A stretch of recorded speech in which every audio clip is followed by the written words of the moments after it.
What up? Can you hear me? Are you in? I'm good, man. Boom. Does it say recording on your screen? Yeah, it does. Yeah, Oh, it does. I'm testing that out. Usually I click it off and then pop it back on once we've had a chat. How are you, mate? yeah. I'm good, man. Sorry, I'm coming to you from the most rare setting ever. Cool. It's cool. We've I'm got gonna some- break. I'm gonna break the. Ah, I would. Okay, cool. What's that from? Just random art. No, it's just my brother. I'm in a cabin. My brother has an outhouse at the end of his house because I'm just staying here for a couple of weeks whilst I'm back in the UK. Oh, 'Cause nice. I I was didn't gonna. want. I was gonna ask about Dubai. Is it as good as what it looks like?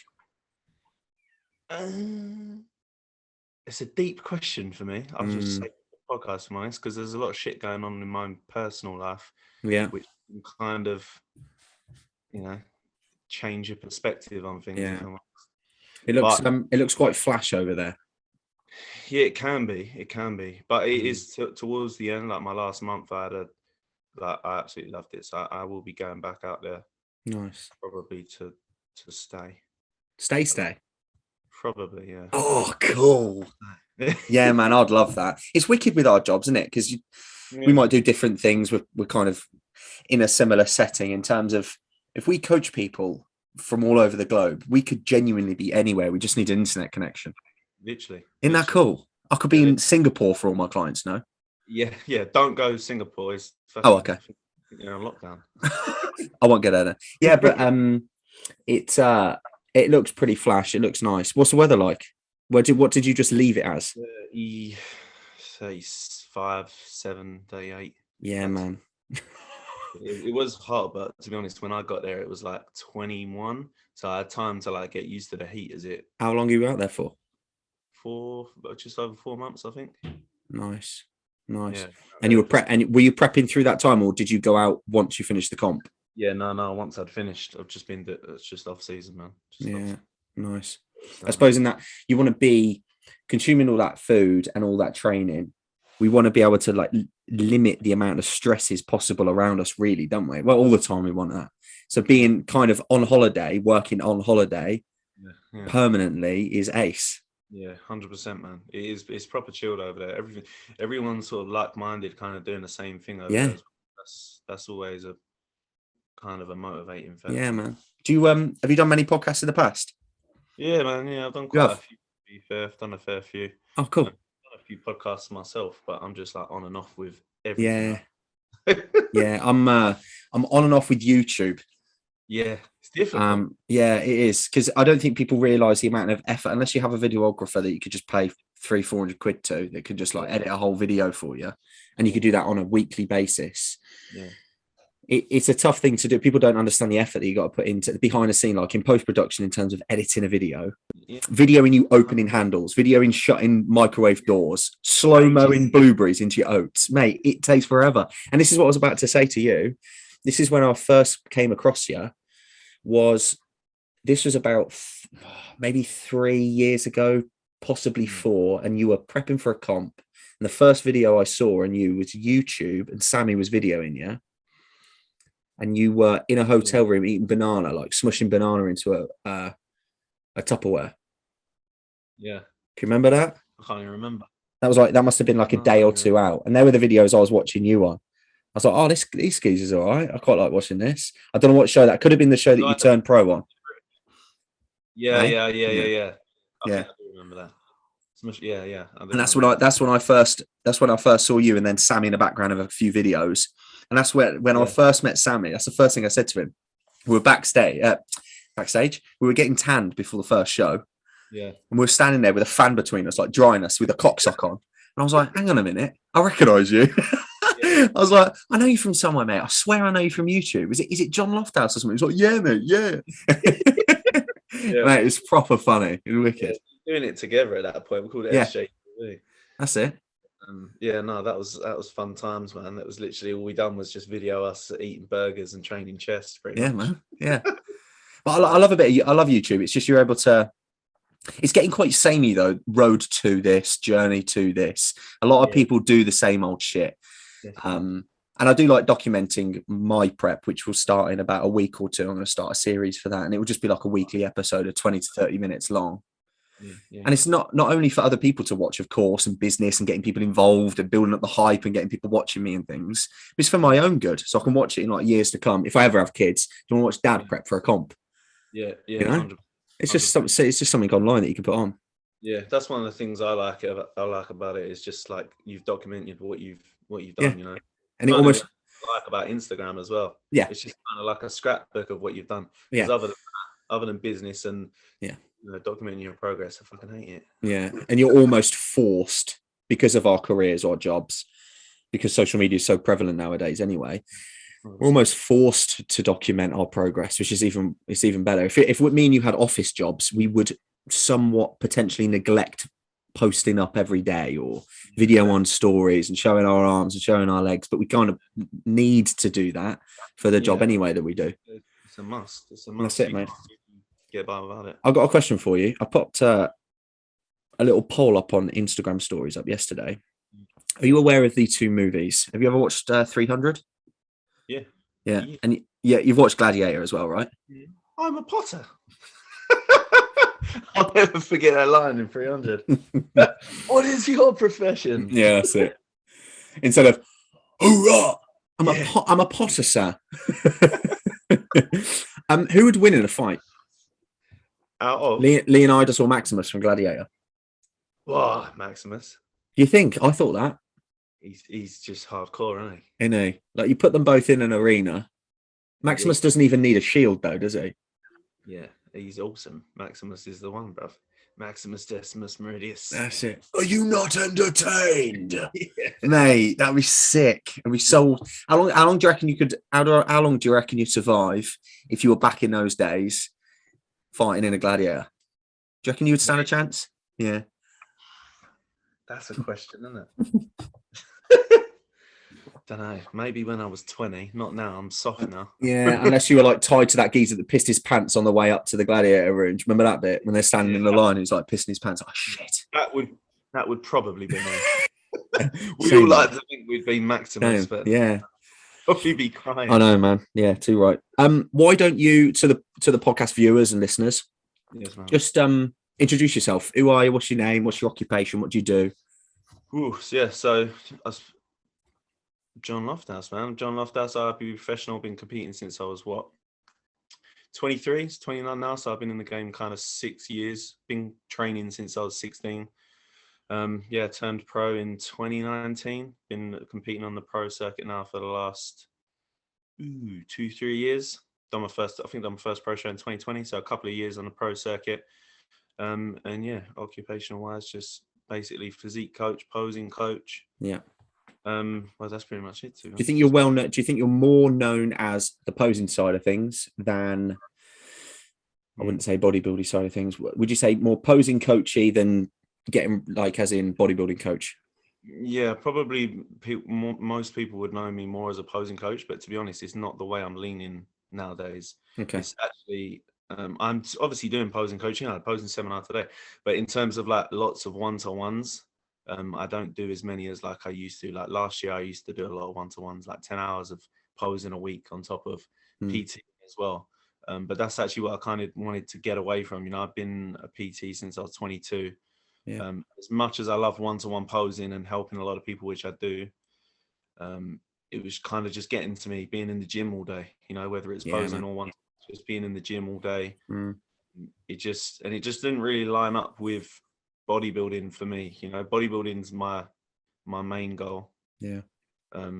So online coaching is kind of the way I go with now. So I'm actually more focused nowadays on getting guys coming up in their careers and doing things the right way. And just not straying down the path like I see some guys going down, you know, using just ridiculous amount of drugs and just training poorly. And do you reckon that's the biggest?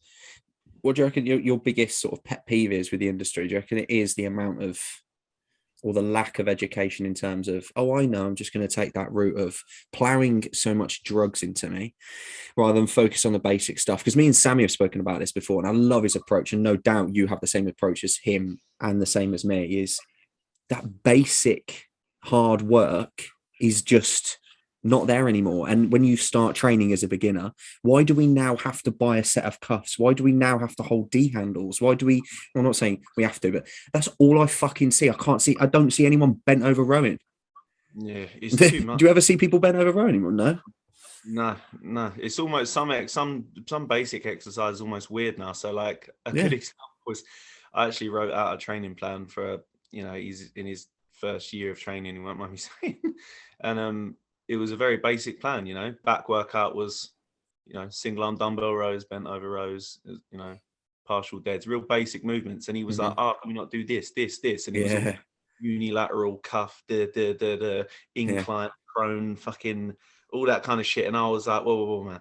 I was like, people are like spending way too much time watching pros and, let's say advanced amateurs who have been training for a lot longer than they have.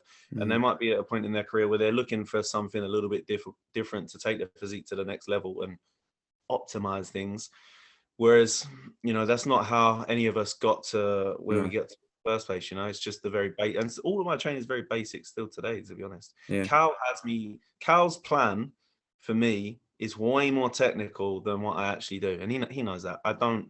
Yeah, I can't. I've tried it. I've tried all the technical stuff, but still today, my training is so basic, man. But that's good that you're able. You've got a good head on your shoulders to know what works for you.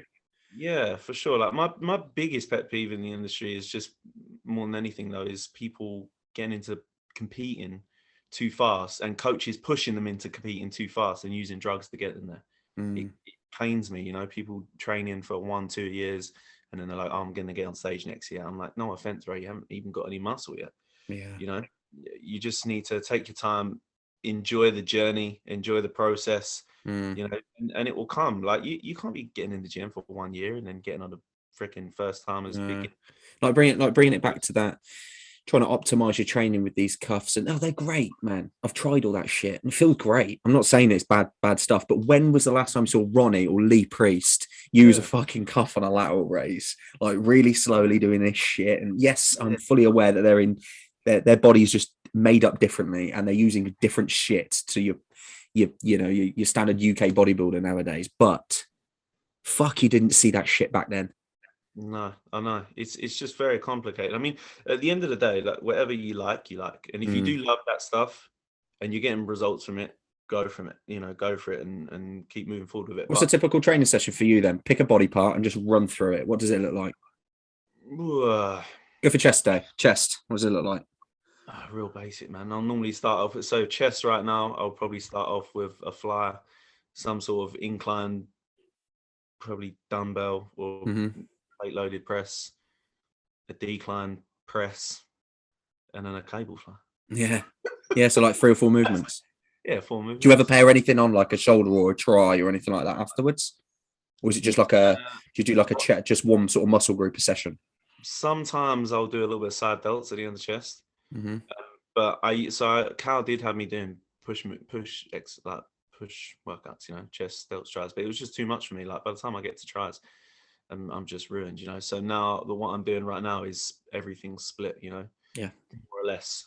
So it's chest and delts, hams on their own, quads is on their own, backs on its own, arm days, shoulder day, my shoulder day and my chest day, there's a little bit of shoulders at the end of chest, there's a little bit of chest at the end of shoulders. Everything else is split at the minute. That's how I've been doing it the last couple of weeks. And my training is very similar to yours. I just found when I started I thought, oh, okay, this thing's getting pretty hyped up, this push-pull leg business. Oh, fuck it, let's give it a go. Like everyone does. Okay, I'll give it a go because there's nothing. I'm sure there's nothing bad about it. Mate, I was in the gym for way longer than I wanted to be. Yeah. Doing chest, shoulder, and try. I don't hang about and I don't chat, but fuck me, I was in there for well over 2 hours. I don't want to be in there for longer than that, really, by myself. I know sometimes when you train with a partner, training with someone, sometimes it might take a bit longer and you have a chat. But fuck, I don't want to be in there for longer than 2.5 hours. Yeah, no, it's a bit extensive, man. Yeah. I mean, to be fair, like I've spent a lot of time with a lot of guys a lot higher up than me. Training with like Samir Trudy and that in Banu. So none of them train like that. None of them. Pretty much none of it at the top. Pretty much everyone's on full splits. How they kind of approach things is everything's full body split, and they prioritize the body parts they need to prioritize. So as soon as that muscle's ready to go, it goes again and the rest of the split gets pushed back, so they have a I like split. that. Yeah. They have a split, but the body part that needs to come up the most, as soon as it's ready to go, it goes, and the rest of the split gets pushed back. And that's how they work it. And that works. They just wait until the muscle's not sore, and then they give it a blast again. I mean, most people, the way they set their training up nowadays, obviously, is bodybuilding, right? We're supposed to be building proportions, aesthetics, and balance. But most people have their volume and their training set up in a way that everything gets bigger at the same rate. So you might be improving a body part, but if that, for example, if you're trying to bring up your hamstrings because your quads are dominant, but you're still training your quads at the same pace you're training your hamstrings, you're not really changing any balance. Everything's just getting bigger, and you're just a bigger version of what you already was. You're not really good point. Really changing anything. There's no prioritization there, is there? No, not at all, man. Like during COVID, I was well bottom heavy. Even though I turned pro that way, I was well bottom heavy, and that was one of the things that I needed to change. So I changed quads 3 times in a year. During COVID, I was obviously training quads was a little bit more difficult during COVID. Didn't have quite the load. So I just thought, okay, I'm going to take this time and genuinely just stop training quads, and I did. I changed 3 times in a year. They did downsize a little bit, but once the upper body came up, and as soon as I started training quads again, they came back to where they were. That sounds bliss. Everything. Oh, my quads are too big. I'm just going to train them like maybe 3 times this year. They were too big, or just say they were kind of where they needed to be, and everything else wasn't. So I just backed off on them, brought everything else up, and man, balanced. Yeah, I've got to ask you. I remember last year watching. I was like, "Fuck, this is so cool." How was helping or coaching or mentoring, whatever you want to call it, James Hollingshead in his posing for the Olympia?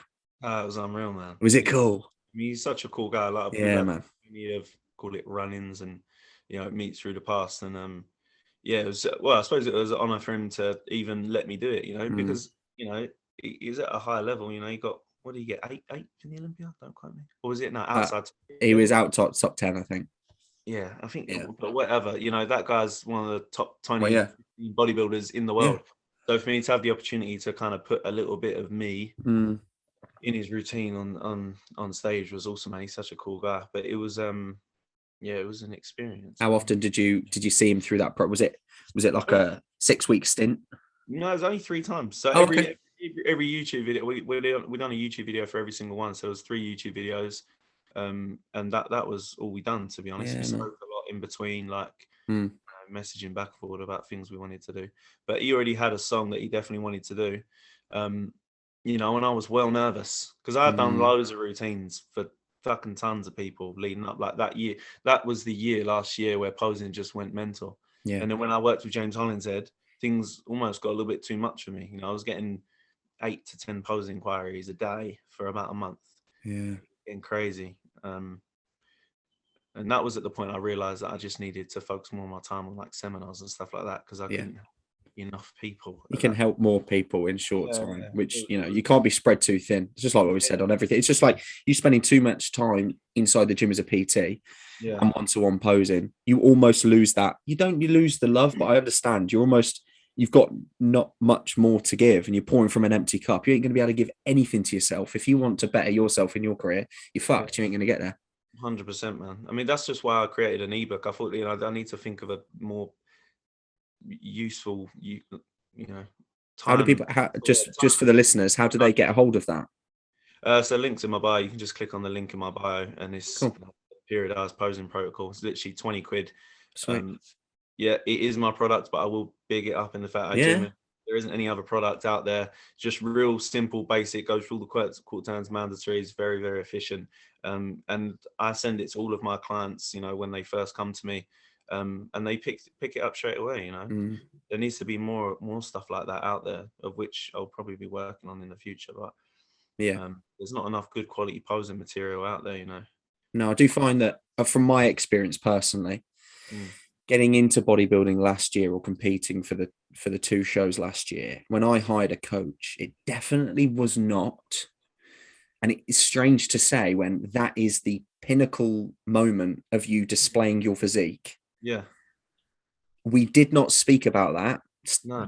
It could be my fault that I didn't ask him or didn't question him, but it was not highlighted as an important thing until maybe, I ain't joking, 6 weeks away. Yeah, it's absent.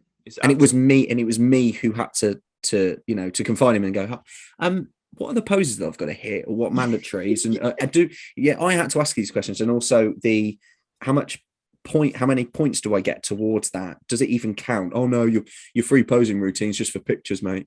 Yeah.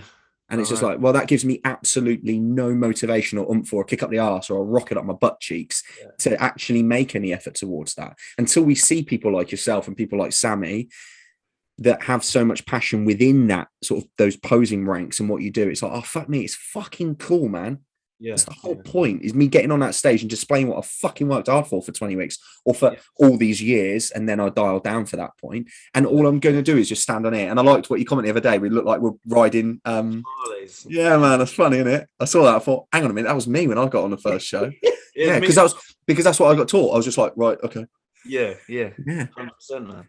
Mate, when I got into bodybuilding when I was 22, there was nothing, you know. I started learning to pose, literally just Sammy would help me with the poses, Luke Sandow at the time would help me with the poses. But there was no posing coaches, not that I know of, you know. I didn't know anyone. I was like, this is crazy. I was like, aren't we getting on stage? And like, as bodybuilders, this is what we do on stage, you know. Yeah. Footballer goes out on a pitch and kicks a fucking football. Yeah. You know, we don't just train in the gym. We'd be expected to put on a show, get on the stage and present our physiques. And there's no one here to fucking teach me. Yeah. Man. So I kind of took that and like run with it as far as I could. And then as soon as I could, literally at 2017, I've been teaching posing since 2017 and doing seminars even since back then, you know, just quietly in my own space, you know, helping as many people as I could. And posing to me was just like, I always say this to people, because it's like you say, there's no incentive when everybody's like, oh, routine doesn't even count, it just gets past the stuff. I kind of try and put a different spin on it with everyone who ever came to me. It's like, look, your posing routine is what everyone's going to remember you by if you do it right. You know? If you put no effort into it, no thought into it, because it doesn't mean anything, which technically it actually doesn't, which is fucking annoying. Well, at the Arnold's it does. Yeah. But that all aside, if you do it right, it will mean something, you know, and your posing routines will become a portfolio of your bodybuilding career. As you look back through the years, you can be like, oh, yeah, I've done this routine at this show and that song done for that person, and it meant this. You can kind of sink yourself back into those times. You just put a lot more passion into what you do, you know. Yeah, I think it's emotion behind it. I am by far a lazy person. God, I love being lazy though. Fuck, I could sit watch Lord of the Rings all day. But if you were told, anyone could back me up on this, you can, I'm sure. If you were told 20 weeks out on your first ever competition, on your first ever diet, oh, don't worry about your posing, bro. Don't think about it until 1 month away. You got to dial in a diet and get all this fat off. That's the most important thing. You are not going to think about posing. No, you can't think about posing unless 4 weeks there are people like yourselves, which I'm so fucking glad there are now.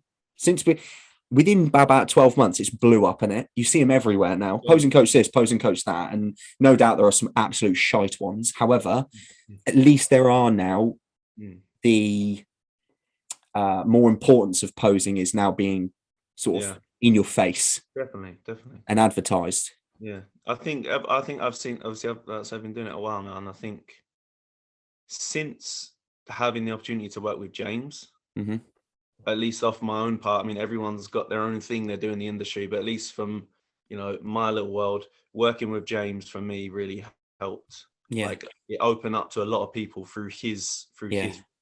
That's what was the coolest thing about having the opportunity to work with him. It opened it up to a lot of people, and people were like, "Fuck, if James is working on my posing, you know, and he's one of the top guys in the world, why aren't I?" Yeah. And I think James helped open up the way, gave me the opportunity to open up the way to a lot of people. And it's cool to see a lot of posing coaches coming through now, because it should be a thing, right? Yeah, it's shouldn't weird. It's kind of, I always thought of it, it's kind of weird that there isn't posing coaches. Because that's what we do on stage. I mean, like, why isn't there people teaching this shit? Where do you learn from? Yeah, like you said, a footballer trains and has multiple coaches, up to probably 20 coaches looking at their fucking ankles and their speed and their agility and all sorts. And then they get under the spotlights in terms of a football match and play a game for 90 minutes. Yeah. But we don't give a toss about that 5 minutes on the stage. Yeah, it's strange. Yeah, I mean, that's why I made that little hashtag, like, make posing great again, as much as I could. Just anything I could do to anyone can do and continue to do to push posing will just be better for the industry. So when you first got into bodybuilding then, what sort of, was it you and yourself or you and your friends or a collective that sort of that passion for posing start within you, or did you hire a posing coach? Because one of the questions I actually got on Instagram was, how did you get into posing? Was it you just self-taught? Like I think you mentioned that with Sammy a little bit. Yeah. Or was it that you found someone yourself and they taught you? So I've worked with as many people as I could find. They weren't posing coaches, more just people who said, "I'll help you with your posing." Yeah. Which is like things like I think the first guy that ever actually helped me with my posing that I paid for was Sean Panther. It's a judge at UKBFF. You know, he just reached out to me, was backstage, and he was like, "Look, if you want help, I'll help you." And I was like, "Yeah, I need help." I was like, because no one's ever taught me like properly. I got there, you know, I got so far, but it'd be nice to get some actual tips from someone. And then the only other person I worked with later in the game when I turned pro was Charles Claremont. And again, he wasn't a posing coach. I just reached out to him and asked for it, you know. It wasn't really, it still wasn't any, I didn't see any posing. There's Emma Pine. She's been doing it a fair while. Yeah, I recognize her name. But I don't know, just no, then I never reached out to her. I kind of just wanted to learn from guys who had been there and done it, nothing personal.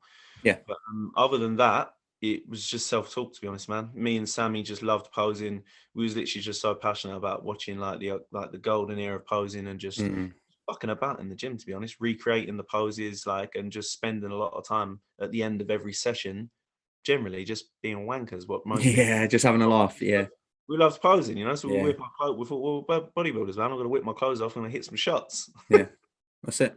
And then, so really it was, I'd say most of my posing was more kind of self-taught. Like a lot of people ask my posing routines and stuff.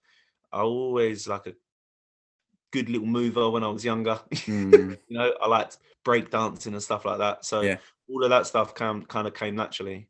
But then it was kind of just trying to think about what I'm actually doing so I could like interpret and give it to other people, you know. You mentioned you mentioned the word golden, so I've got to ask, where did the nickname Golden Boy come from?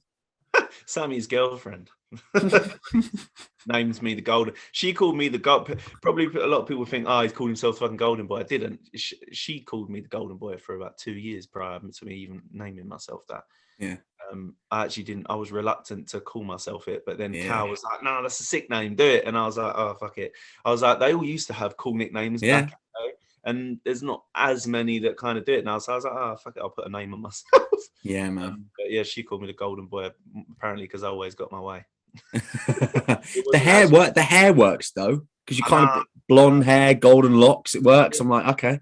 It was better when it was longer. It worked with the name better. But do you miss it? Do you miss the hair? Possibly. Yeah, man. Yeah. But it was just a hassle. I looked like a hobo all day. Unless I like properly done it, which took a fair bit of time. Yeah. Because my hair don't naturally sit back. I was like, I can't be doing this all day, so I just cut it off. Yeah, man. Especially in the heat. Yeah, in Dubai, man. Be sweating. Yeah, horrible. Talk about like the golden era then. Through the decades, let's start with 80s maybe.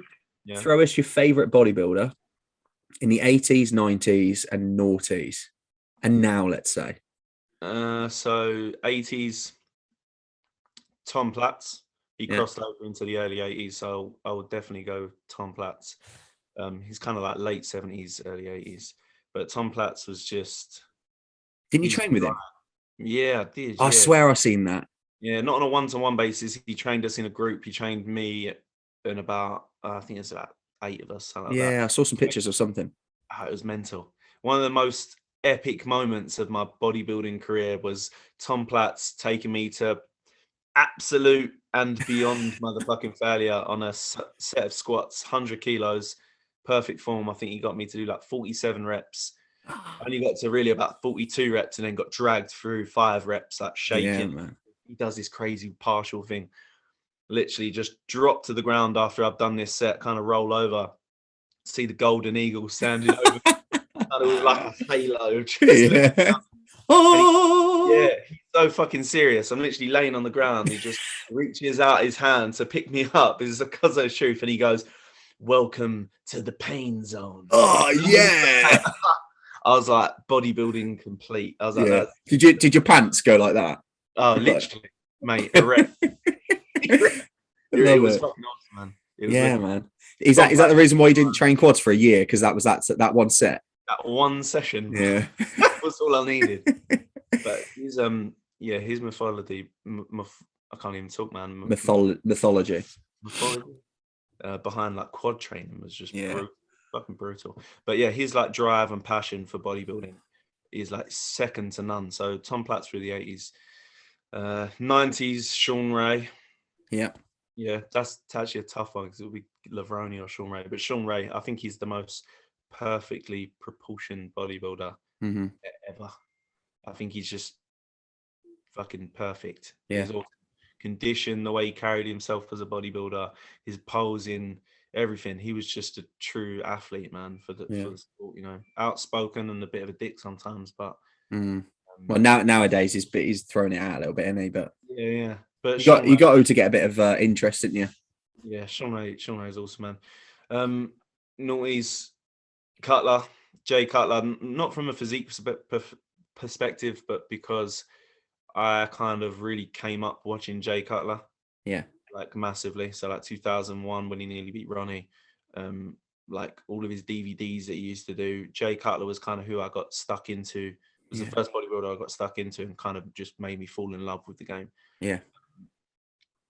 Yeah, so it was a videos for me where he like ripped his towel and popped it on his head as a little bandana. It was those videos. I was like, yeah, mate. Wearing like neon pink leggings. That's it. He was a don. That's it, man. He's I got so much training knowledge from Jay Cutler, which I still use today. Like if you watch the way I train with certain things, is a lot of it comes from Jay Cutler. Yeah, so much knowledge from Jay. And then present. It's a difficult one for me. Yeah. Anyone stand out for you? I don't really. I suppose Phil Heath. I could say Phil Heath. I love Phil Heath. I think he's probably the greatest bodybuilder that ever lived. Yeah. But not.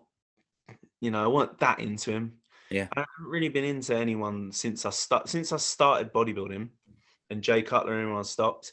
There's no one that's ever really stuck out, and but I get you. I'm bodybuilding myself now. So I kind of don't really follow bodybuilding, like current bodybuilders, like I used to as a fan. Yeah, I understand I'm not so much of a fan of bodybuilding currently. I'm a fan of bodybuilding previous because I know it's a cliche. A lot of people talk about it now, but I do really think it's gone downhill. In what respect do you think it's gone downhill? I think it's the athletes.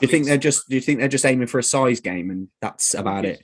I think it's just the way things have gone. You know, when people like Jay and Ronnie and Dorian hit those levels of physiques, that's now the level that everyone's trying to get to, but not everyone's meant to be that big. No.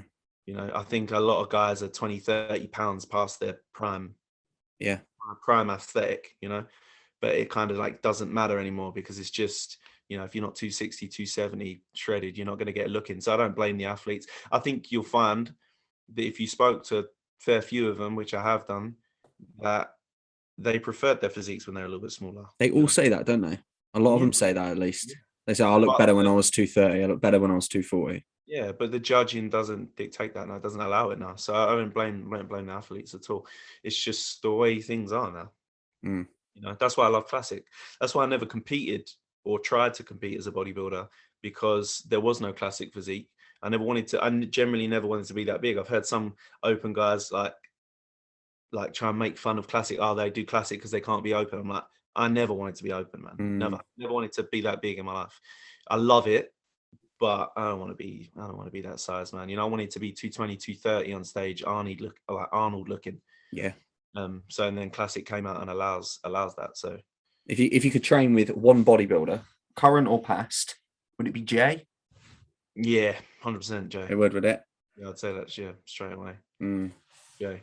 I mean, Tom Platz would have been it. It would have been up there, mate. I remember watching a video. You no doubt you've seen it when he's on the quad extension. Yeah, mate, and he's like leaning back. And yeah, 100%. Looks like he's humping. Yeah, man. Having a fucking convulsion. Yeah. Does it on the hamstrings as well. I showed my my missus Hannah that the other day. It's the first time she's seen it. She was like, "That can't fucking work." Doing the hamstring thing with the guys on the back of it, and he's like, man. Ah! Yeah, like smacking it. Yeah, but Yeah, man, terrible. Does your partner, does she compete? Is she into bodybuilding? Yeah, man. Yeah. She competes as well. She's a bikini girl. What's it like having another person in the household prepping off season? Is it better than if you were to have no one? Do you think? Is it easier? Better than if you had no one? Yeah. I kind of like having a girlfriend, so I've always Yeah. had someone, but it's a lot better being with a bikini girl. Is It's it? a lot better being with someone who does what you do. That's what I mean. I prefer. Than someone who is still supportive but has no clue. I've been on the other side of it where they don't understand it, and it's a lot worse. Right. And I understand because it's a selfish sport. I think it's much better having someone that does what you do and understands what you're going through. Maybe even prep together. Like we prepped together last year, prepped at the same time. Should we say not prepped together, but prepped at the same time, and I preferred that. I prefer that you kind of both going through it at the same time. So that you're kind of both miserable. Yeah. When you're in the kitchen weighing out your food, you just pass them the scales and you just like there together like that. Yeah. It's just like quiet, silent support. There's no talking. That's it. Yeah. Yeah. You're just in the zone doing your thing. Because I've got a lot of clients who kind of have partners that aren't in the game, and you can see the stress it kind of causes in the household. Yeah, man. Yeah, I can understand that. So back to posing then. What I've got a question here. I've had to like sort of reword it so it kind of makes sense. Yeah. Shit. What 3 things through all categories? Do you help all categories in terms of posing, or just men's? No, just like bodybuilding classic. Just bodybuilding. What about physique? No, never done it. No. What would you think? What would your belief then? Because you've got a bit of background in you've been doing it for years. Yeah. What 3 things would you say that transcend through all categories that are a must do in posing? One is being comfortable with posing, and one is being comfortable in your own skin on stage. The biggest reason why a lot of guys don't look good on stage and don't kind of transcend like presence on stage is because they're not comfortable standing in a thong on stage. Yeah. They just feel like it's not a manly thing, is it? Not really. It's blokes. almost like a pageant show. Yeah, we're blokes. Like you need to kind of get over that, and you need to be very, very comfortable in what you're doing. You need to be comfortable standing on stage in front of a crowd and presenting your physique and owning your space and using the area and realizing that is what you're here to do. Don't feel uncomfortable. Like that's just the biggest thing. Like when I get a lot of guys, I'm like, just relax and just focus on being present. Realizing like that you're here, you're in a song. Just own your stage. On the stage. Own your own kind of. And what would you say the biggest mistake is that you see too often, that you could just almost like bang people's heads together like, fuck, I swear I said this like 17,000 times before. Why am I having to say it again? What's like the most common mistake apart from not practicing posing?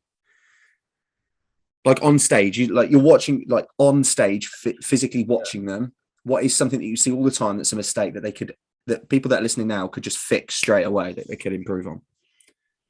Ooh, there's fucking so many. Is there? That's really hard for me to pick one up. Hold on. Give me 5 seconds. I kind of know one. You might agree with me on this. Like transitioning between two, they kind of look like robots. Transitionings, yes. I think overposing. Oh, okay. I think a lot of people overpose. What, and get exhausted too quick and then they're fucked? No, not that they get exhausted. They just overpose to the point it looks awkward. Like everything's very. I suppose it's kind of what you just say, like the kind of roboticness. Things are very, very forced. When so many guys are like, "Oh, how'd you hit the pose like you do?" I'm like, "Well, I just do this," and they're like, "That's so simple. Like you're not really even doing anything." I'm like, "Yeah, like you're forcing things too much. Everything's too." Like everything's too forced, you just people need to be a much more relaxed on stage, the whole shit face. I'll tell you what, I'll give you one, the shit face, the fucking face people pull. Can you give us like a common posing shit face? That's a good one, mate. What, proper squint, not even looking? Most muscular shit face, bruv. I've seen it. Like the side chest is the best one. Like it ends up like a painful, constipated smile. I don't want to. Yeah. That would probably be one. I That's was, one that I've yeah, sat down many a time in the show and be like, stop pulling that face, man. There's no need for the face. yeah. I was told in fact, before the show, I've seen it on people's stories and like videos, just have fun and smile. Like, be Yeah, so fucking proud that you've done all that work. Enjoy yeah, yourself. But that's so hard to say to people that have never been on a stage in their tiny pants in front of strangers and a panel of judges judging them subjectively to 100%. to enjoy yourself. You Yeah, remember, smile. It's yeah. like, what? Fuck. That kind of ties in with the first thing I say that kind of transcends is that like just being very present where you are. And like I say, Yeah. just space. That's what that is. That's one thing that definitely transcends across all posing, you know. Yeah. But yeah, it's for like other categories and stuff like men's physique and all that. I haven't properly looked into them, to be honest. I probably could, but I've just been doing bodybuilding. Would you ever be interested in helping physique or women's posing? People gonna think I'm a dick, but Nah, no, mate, of course you're not. no, not because I don't think I could, like, couldn't. I'm just classic bodybuilding. That's my thing. Yeah, man. That's what I want to do. You That's your know, niche. yeah, that's my thing. I'm not the whole men's physique kind of posing. It's all cool, but it doesn't really interest me. So I No. wouldn't be able to give anything. I wouldn't be able to give anyone anything of importance because it doesn't interest me. Yeah. Have you got any? So, what about? I'm going to talk about your clients' goals at the moment this year. If you've got any, have you got any peeps getting on stage? Mm. And then yourself. Let's go for clients first. Have you got any? Are you coaching anyone for 2022 that is stepping on stage? Yeah, I think I was 17 guys competing. 17. That's cool. Yeah, man, more than last year. I think last year I had 11. It's kind of building slowly. I'm not a very pushy coach. I'm not very Yeah. like I'm Yeah. looking for five. I'm not a very pushy coach, and I'm kind of just letting things Yeah. build nice and slowly, and just make sure all the guys, 90% of the guys that I coach are competing and they're doing classic. Well, it's almost because you're doing it that way, and I've said this a million times before, you're already organically filtering the type of client that's going to come to you because you're not going, I'm looking for 5 people and all this terrible sales techniques. Yeah.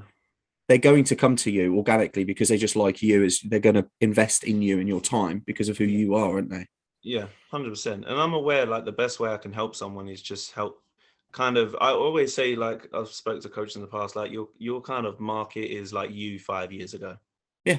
That's kind of your market. Like the best people you can help is you 5 years ago. So that's me, a young lad, 22, up and coming, amateur, classic bodybuilding, wanting to get on stage for the first, most of my guys are in their first sort of first timer to maybe first 3 years of competing. Mm-hmm.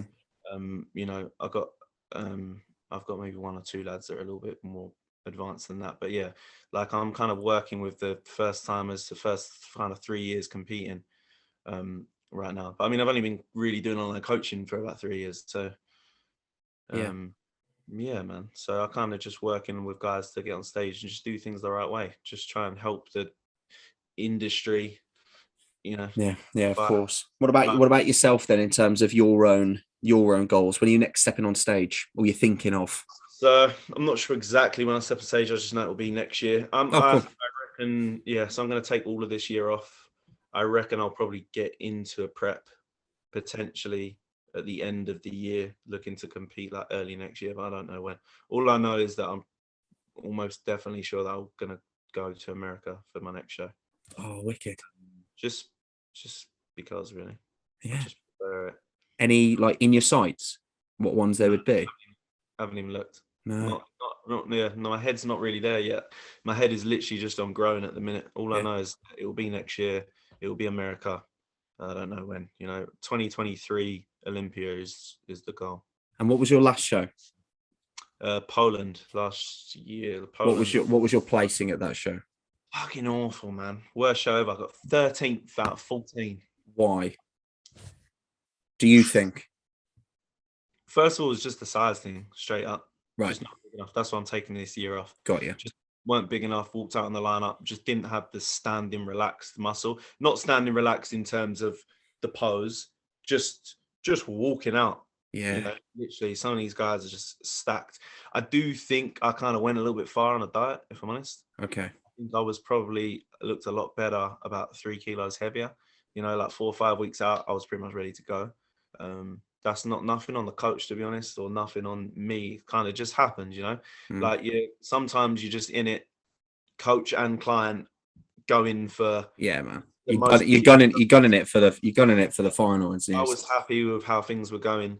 You know, the coach was happy, but sometimes, I kind of look back at it, I'm like, yeah, we probably overshot the build out. I actually looked better at 95 rather than pulling all the way down to 92. I didn't need to be. I lost a lot of fullness, probably lost a little bit of size, lost a lot of pop to my physique. So I think that was one of the things. But even if I did get on stage a bit heavier and a bit fuller, I still wouldn't have won. But I do think I could have potentially got like a top 6 or something. I do think I damaged myself quite a bit. But yeah, man. So a pretty poor showing. But it is what it is. You live in that. Exactly. As long as you do the second L, that's the problem we have, don't we? As long as you learn, you can live it.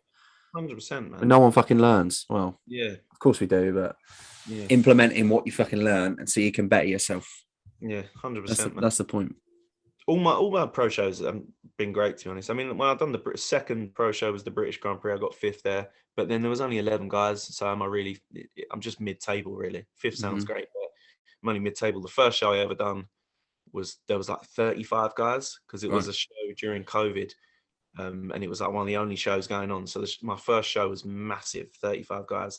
I just got lost in the lineup, and my tan was awful. I was never placing that, but I think I got like 14th at that show. So like mid-table again. 5th of the British and then poor at the Poland show. Yeah.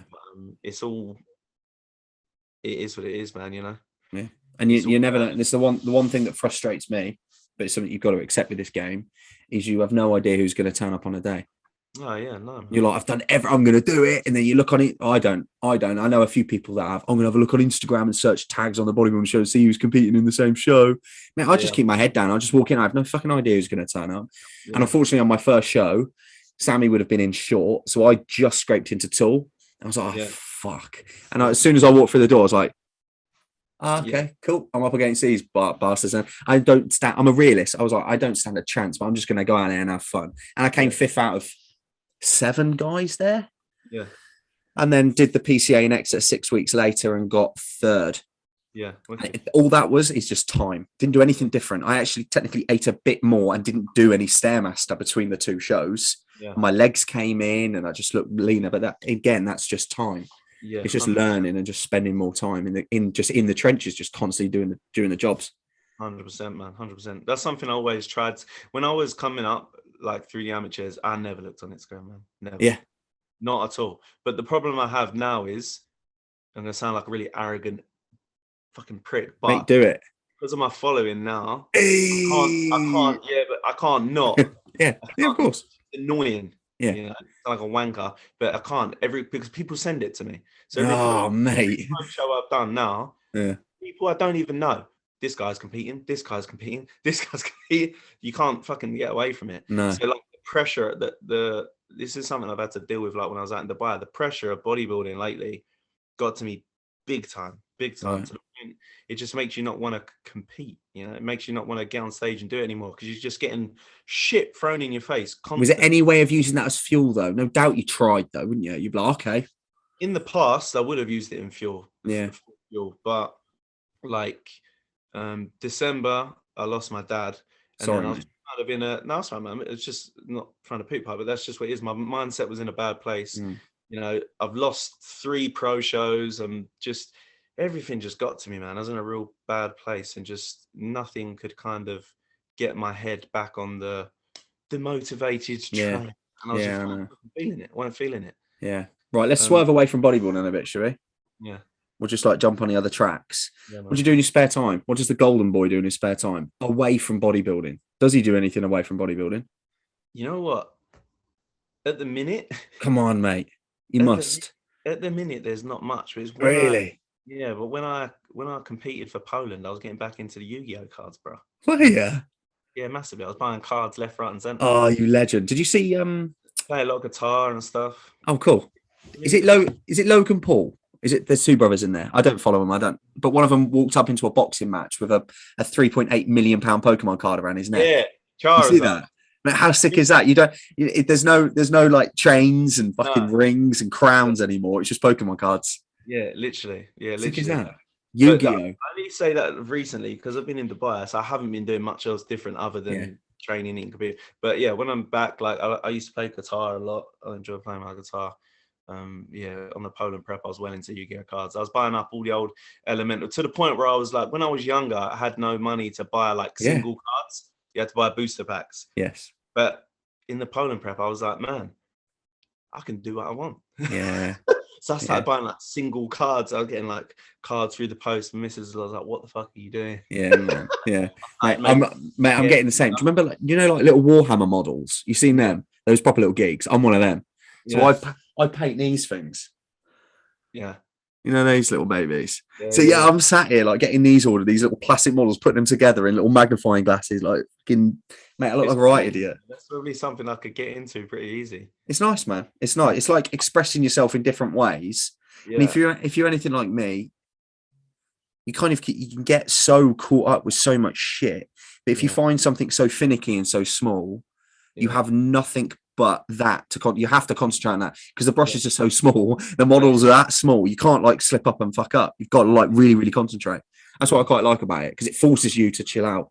Yeah, it's every time I prep, I find myself going back to so I'm always like prep before last, I was on freaking playing Pokemon again, Game Boy Red. That's it.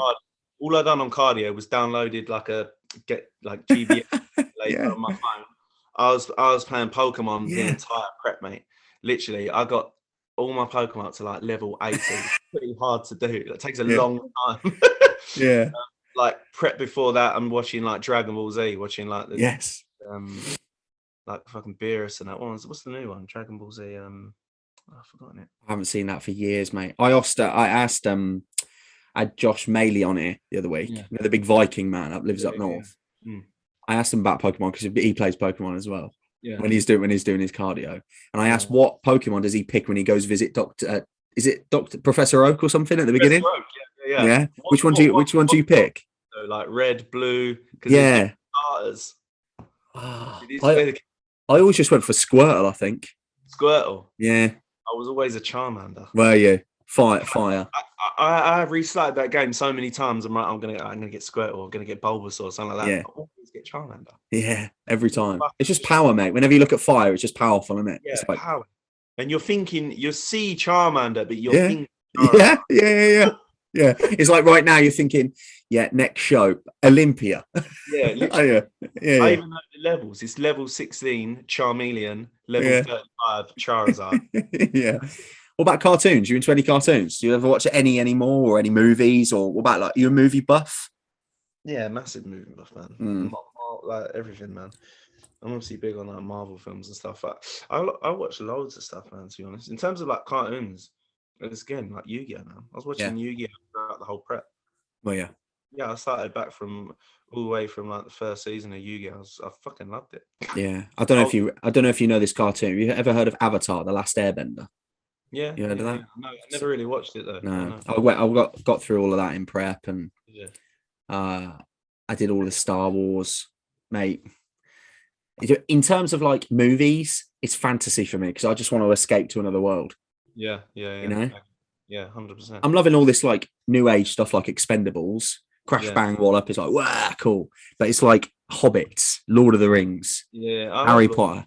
Wait, look, Philosopher's Stone is playing downstairs as we speak. I've just come up watching Harry Potter. Yeah.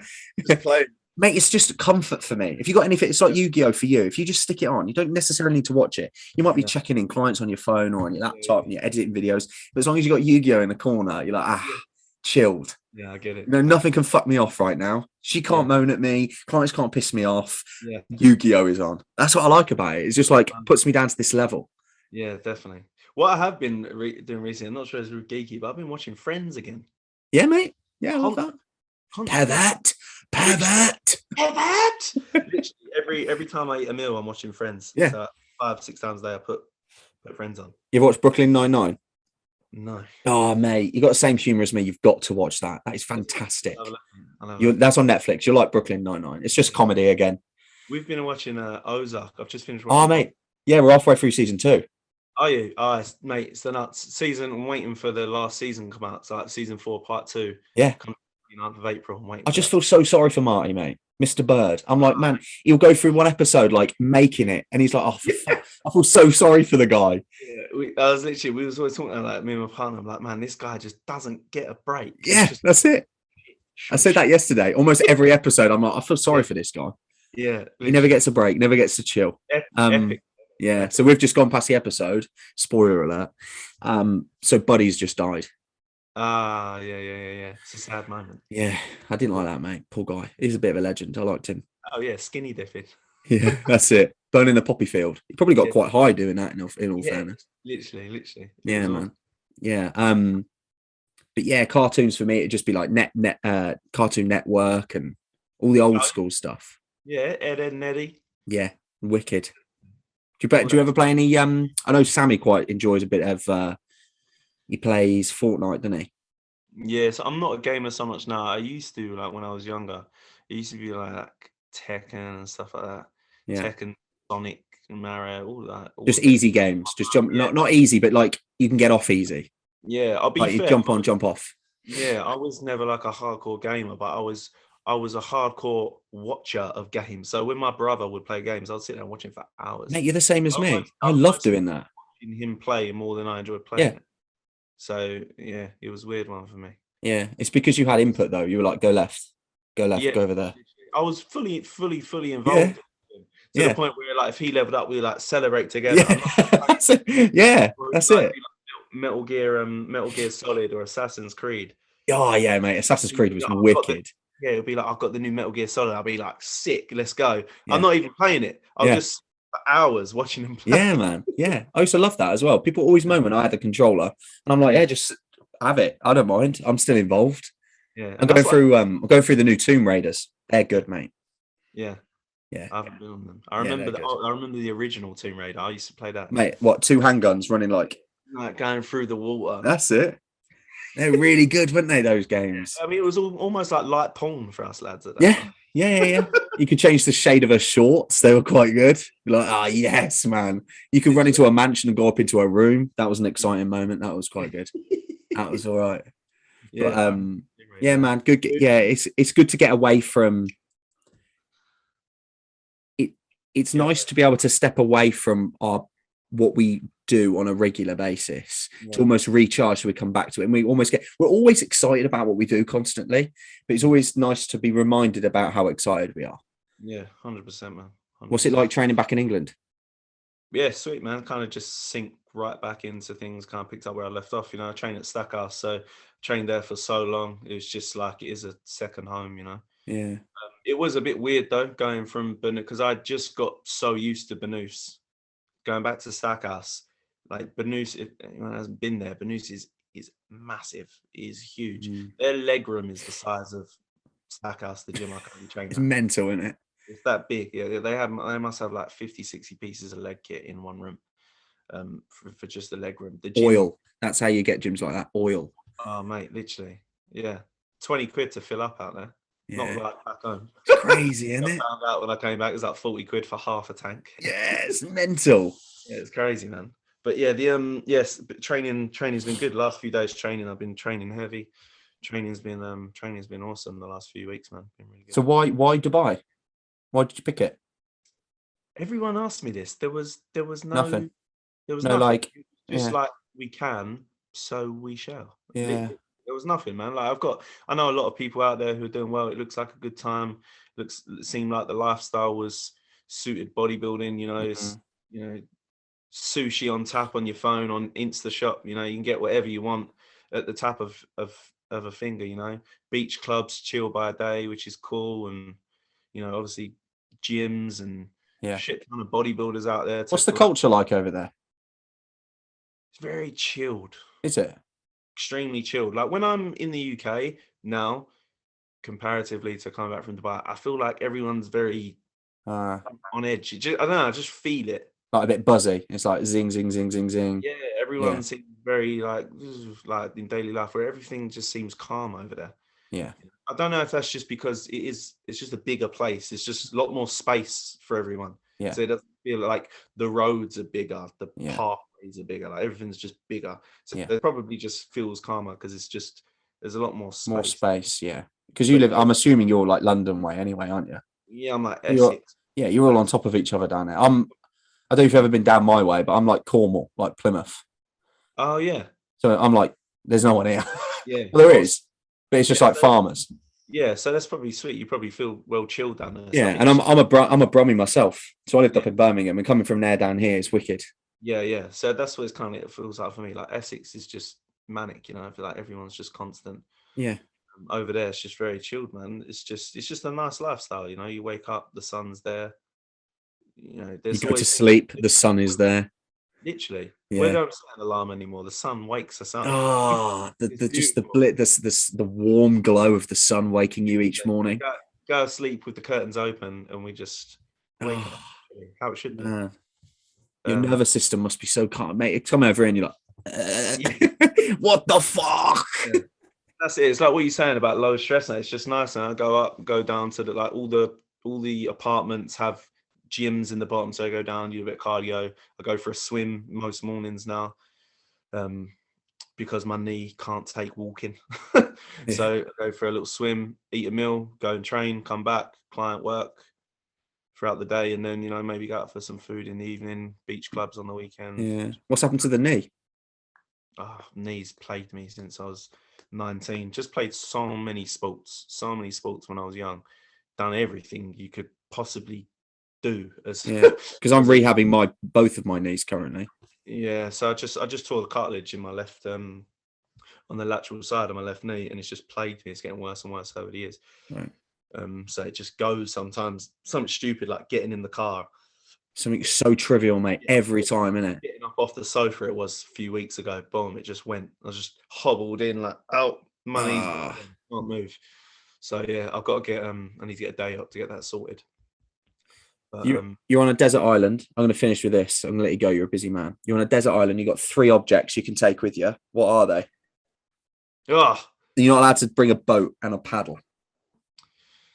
You're not allowed to do that. Sorry, bro.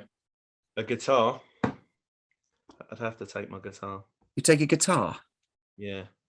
I feel very at peace with. Okay, to be fair, you could shave a bit off to create some fire.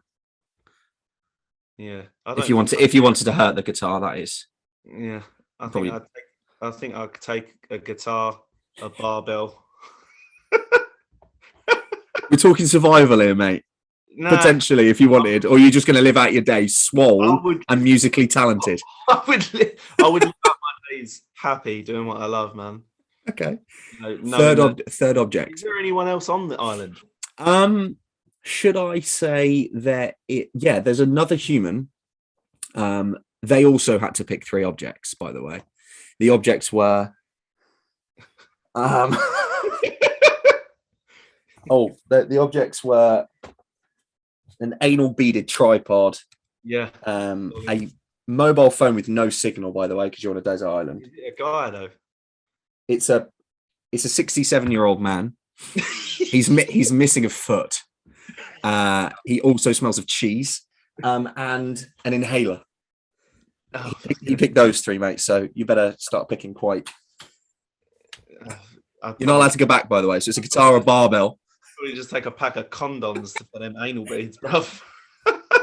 Just say that'll soften up the blow. Lubrication.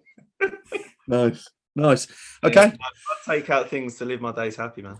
Nice. Right. We're going to leave it there. Thank you so much for your time, my man. It's been fun. I really, really appreciate it. Before we leave, I always like to give this to people. If there's one little message, it could be as corny, as cliche as you fancy, just to throw it out there into the world, what would it be? Quote anything. Leave your mark, brother. Leave your mark. I've been saying this to everyone literally over the past couple of months, clients, people in the gym, everywhere. Just enjoy the journey, man. Mm-hmm. Enjoy the journey. Stop putting so much pressure on yourself to, achieve and do great things in bodybuilding. Just enjoy the journey. Enjoy your time in the gym. Have fun with your friends. Stop putting so much pressure on yourself to fucking do better. Have fun. Yeah, perfect, man. Yeah, I agree massively. There is a lot of pressure out there where there's really no need for it. Yeah, but that's the actual thing. There is no pressure. It's just people create pressure. Yeah. For no reason, which I've done myself, and that's why I'm kind of telling people just enjoy the journey. Yeah. It can have an advantage, can't it, of course, because it adds some form of urgency towards the matter. If you put yourself in a little bit of pressure, like, right, I've got to do some fucking work here. I've got to get to whatever it might be. Whereas it can have a detrimental effect. I agree massively. Enjoy it. Yeah. Right, man. I'll leave you to it. Thank you very, very much. Thanks for listening, everyone. And we will see you and you hear from us on the next episode. See you later.